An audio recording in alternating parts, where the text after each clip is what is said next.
SCP-004, Object Class Euclid, Special Containment Procedures. When handling items SCP-004-2 through SCP-004-13, proper procedure is vital. The items are not permitted to be moved off-site unless accompanied by 2 Level 4 security personnel. Under no circumstances should any other component of SCP-004 be taken through SCP-004-1. The effects of doing so are as yet unknown, and the current cost of experimentation makes further research impractical. Should any of the objects contained within SCP-004-1 breach containment or the facility be breached, the keys must be brought inside and the door closed prior to activation of Site-62's on-site warhead. Unauthorized removal of keys from the testing area is grounds for immediate termination. Level 1 clearance is required for basic access to SCP-004-1. Level 4 clearance is required for use of SCP-004-2 to -13.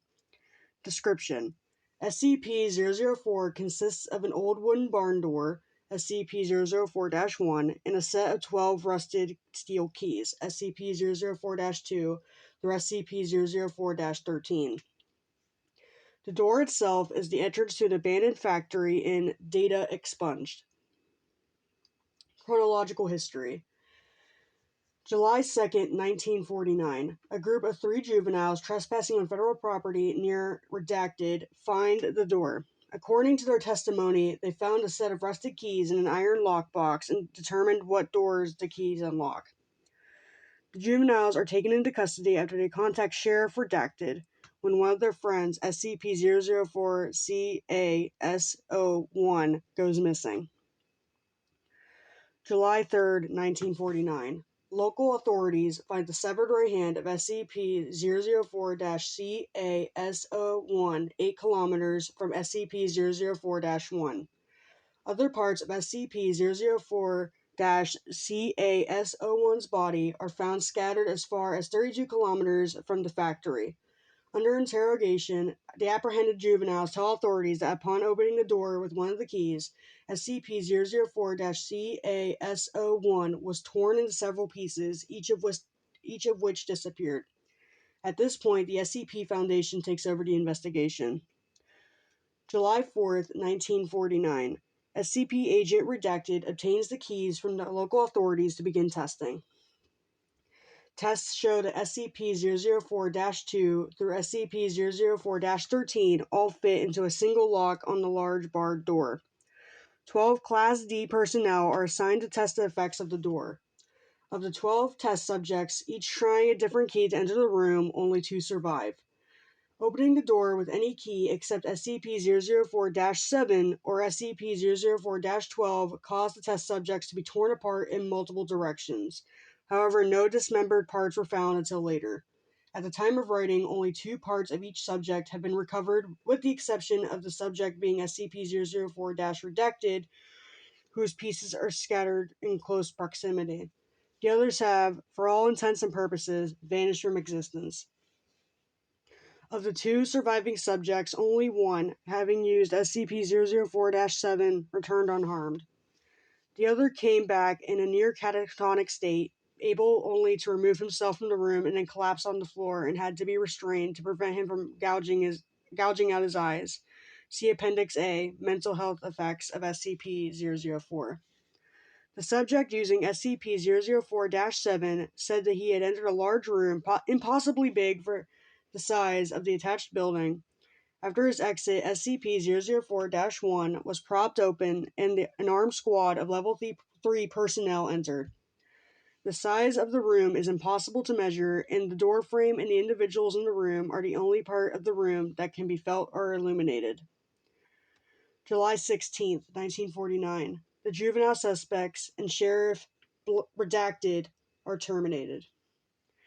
August 2nd, 1949. Redacted is declared a hazardous area due to unexploded ordnance and fences erected in order to prevent civilian ingress. Tests to determine safety of exposure to environment behind SCP-004-1 begin. December 1st, 1950. Space-time anomalies resulting from exposure to SCP-004 are confirmed. Testing is suspended until further notice. July 2nd, 19 redacted. The unaccounted for remains of SCP-004-CAS01 appear unexpectedly outside SCP-004-1. Despite being killed decades before, the remains of SCP-004-CAS01 are not decomposed in any manner and are still warm to the touch. Blood remains uncoagulated. The remains are remanded for testing. July 4th, 19 redacted. The unaccounted for remains of one of the 12 original test subjects appear in similar manner to those of SCP-004-CAS01. The remains have been designated SCP-004-CAS02. Records suggest that both SCP-004-CAS01 and CAS02 used SCP-004-redacted. March 21st, 1999. With the massive proliferation of nuclear weapons and World War III only redacted years away, construction has begun on a site inside SCP-004-1. The site is to stock supplies for redacted person days. April 21st, 1999. Redacted has ordered the site inside SCP-004-1 to be expanded to include emergency storage for all mobile SCP redacted specimens and a redacted petabyte database for the storage of all SCP data. The facility is now referred to as Site-62. September 25th, 2000. Site-62 is operational. Labs and containment units are complete and can contain the most dangerous specimens. Backup of SCP database has begun.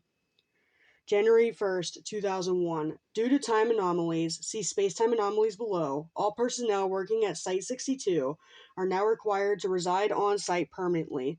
Families of personnel are to be informed that loved ones perished in an industrial accident. Cloned bodies have been prepared for funeral. August 14th, 2003. Massive power outage across northeast United States and through Canada. Due to the initial failure of multiple SCP generators, Site-62 was without power for 53 minutes. During those 53 minutes, those on site were completely without any source of light. They reported sensing creatures and people, although no abnormal entities could be seen or felt. Selected facility personnel were allowed to read Redacted, Appendix A, and said the creatures sensed were of humanoid size, but otherwise similar to the massive green creature described. Space-time anomalies. SCP-004 seems to propagate spatiotemporal anomalies. Personnel leaving the facility report losing time. Those who have been in the site for weeks insist that they had only been in the facility for several days, and records of work completed and supplies consumed support their claims. Other temporal anomalies involve SCP-004-2 through 13, especially the reappearance of SCP-004-CAS01 and SCP-004-CAS02 exactly redacted years after using SCP-004 redacted. Redacted has been assigned to investigate all aspects of these time anomalies. Spatial anomalies include the impossibly large dimensions of the area opened by SCP-004-7.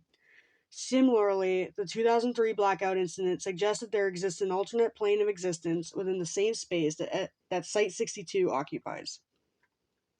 Additional notes.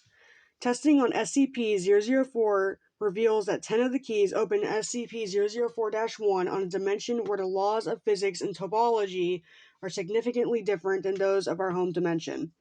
Test subjects meeting these hostile conditions are torn apart, their body parts deposited in various locations, only 3 of which have been verified to be on Earth.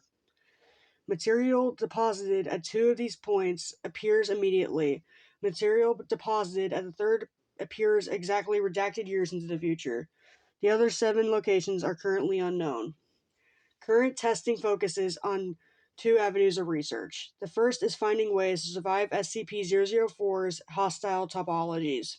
The second, data expunged, suggests that SCP-004-2 through 13 may open doors that other than SCP-004-1. Appendix A, Mental Health Effects of SCP-004-12. All Class D personnel using SCP-004-12 return in a catatonic state, unable to speak. Some may have enough energy left to try to claw at their eyes. Of the 16 subjects, only 4 have survived. Only one has regained speech following long-term psychotherapy. He was able to tell the psychiatrist that he saw a massive green creature so large that much of its body extended beyond his field of view. He reported innate fear and sudden recognition as if it were something buried deep in his primal fears and forced implantation of incomprehensible memories. Subject displays acute interograde and retrograde amnesia. Appendix B, additional information. Item number SCP-004-14. Date of discovery, September 2nd, 1950.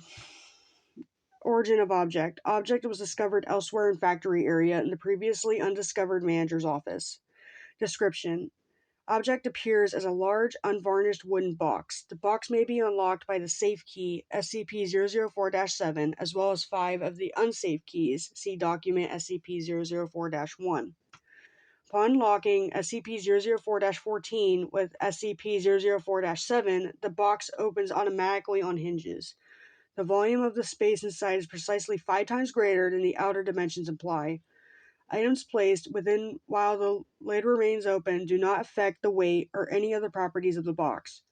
When the lid is closed and locked, however, all items inside vanish irretrievably. Personnel locked inside the box are also irretrievable, although losing personnel in this fashion appears to affect significantly the dreams experienced by data expunged.